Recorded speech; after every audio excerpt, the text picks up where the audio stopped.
बिहार और अपराध मानो एक दूसरे के पर्याय बन चुके हैं। बदमाशों के हौसले इस कदर बुलंद हैं कि एक के बाद एक वारदात को अपराधी अंजाम दे रहे हैं। कभी आरा में बदमाश तनिष्क के शोरूम में लूट करते हैं तो कभी अररिया में एक एएसआई पर बदमाश हमला कर देते हैं। तो ताज़ा मामला मुंगेर का है, जहां एक एएसआई की हत्या कर दी गई। साफ है कि बिहार में बेखौफ बदमाशों से निपट पाने में बिहार पुलिस नाकाम साबित हो रही है। लेकिन इस बार बिहार पुलिस ने जो काम किया है उसने यूपी में अपराधियों से निपटने में योगी मॉडल की याद दिला दी है। यूपी में जिस तरह से अपराधी एनकाउंटर के नाम से थर थर कांपते हैं और उसी योगी मॉडल की तर्ज पर बिहार में भी गाड़ी पलटी और एक अपराधी का एनकाउंटर कर दिया गया। आपको याद होगा 5 साल पहले कानपुर का बिकरू कांड, जब कुख्यात विकास दुबे को मध्य प्रदेश के उज्जैन से गिरफ्तार कर यूपी लाया जा रहा था, तो उस दौरान यूपी पुलिस की गाड़ी पलट गई और फिर तब विकास दुबे ने भागने की कोशिश की तो पुलिस ने उसे मार गिराया। ये पुलिसिया वर्जन था जिस पर आज तक सवाल भी है और कोई सवाल खड़े भी नहीं कर रहा। इस घटना के बाद यूपी के अपराधियों में गाड़ी पलटने का खौफ ऐसा दौड़ा कि यूपी के बड़े बड़े बाहुबली और कुख्यात गैंगस्टर के भी पसीने छूटने लगे।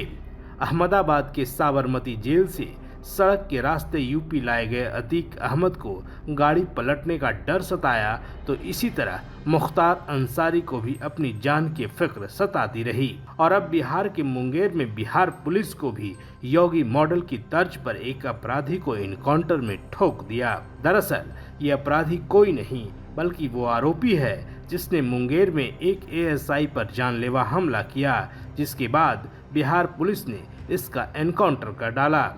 पुलिस के मुताबिक एक आरोपी गुड्डू यादव भागने की कोशिश कर रहा था, तो पुलिस ने जवाबी कार्रवाई की। पुलिस के मुताबिक आरोपी ने गाड़ी पलटने के बाद पुलिस कर्मियों से हथियार छीनने की कोशिश की, जिसके बाद पुलिस ने आत्मरक्षा में फायरिंग की और आरोपी के पैर में गोली लगी। ये पूरा मामला विकास दुबे की याद दिलाता है। दरअसल मुंगेर में पुलिस टीम मुख्य आरोपी को पकड़ने के बाद थाने लौट रही थी, तभी रास्ते में गाड़ी पलट गई और इस हादसे में एसएचओ समेत 4 लोग घायल हो गए। हादसे के बाद मौका देखकर आरोपी गुड्डू यादव ने सिपाही का हथियार छीनकर भागने की कोशिश की, जिसके बाद आत्मरक्षा में पुलिस ने गोली चलाई जो अपराधी के पैर में लगी और फिलहाल उसका इलाज अस्पताल में चल रहा है। चौंकाने वाली बात यह है कि पिछले 48 घंटों में बिहार में 2 अलग अलग घटनाओं में पुलिस अफसरों की हत्या हुई है, जिसने बिहार में कानून व्यवस्था पर सवाल खड़े कर दिए हैं।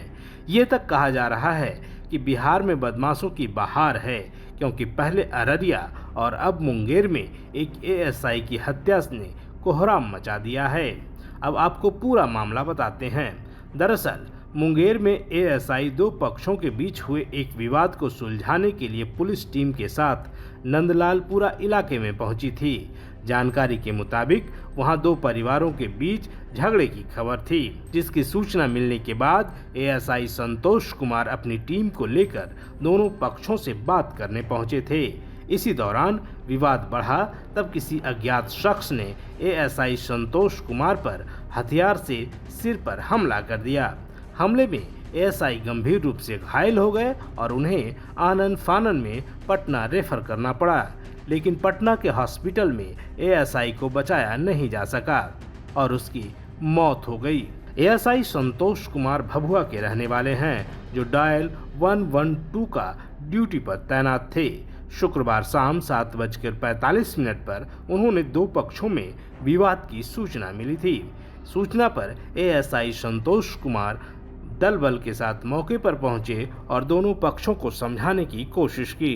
तभी एक पक्ष ने तेज धार हथियार से उनके सिर पर कई वार किए, जिससे वो बुरी तरह घायल हो गया। हमले में गंभीर रूप से घायल होने की वजह से उन्हें सबसे पहले पास के निजी अस्पताल में भर्ती कराया गया, लेकिन बाद में डॉक्टरों ने उन्हें पटना रेफर कर दिया, जहां इलाज के दौरान उनकी मौत हो गई। इस घटना के 2 दिन पहले ही अररिया में भी एक एएसआई की हमले के बाद मौत हो गई थी। ये वारदात अररिया के लक्ष्मीपुर गांव में हुई थी, जहां एएसआई राजीव कुमार अपनी टीम के साथ पहुंचे थे।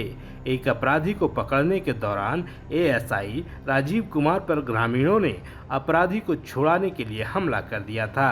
उस हमले में उसकी मौत हो गई, जिसके बाद इस मामले में पुलिस ने 6 आरोपियों को गिरफ्तार कर लिया।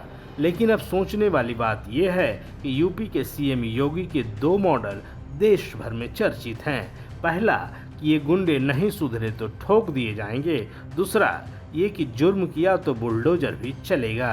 अब देखने वाली बात यह है कि बिहार में नीतीश सरकार भी योगी सरकार के मॉडल पर आगे कैसे काम करती है, क्योंकि बिहार में अपराधियों के हौसले बुलंद हैं और 8 महीने में बिहार में विधानसभा चुनाव भी होना है। ऐसे में खराब कानून व्यवस्था एनडीए सरकार के गले की फांस बन सकती है।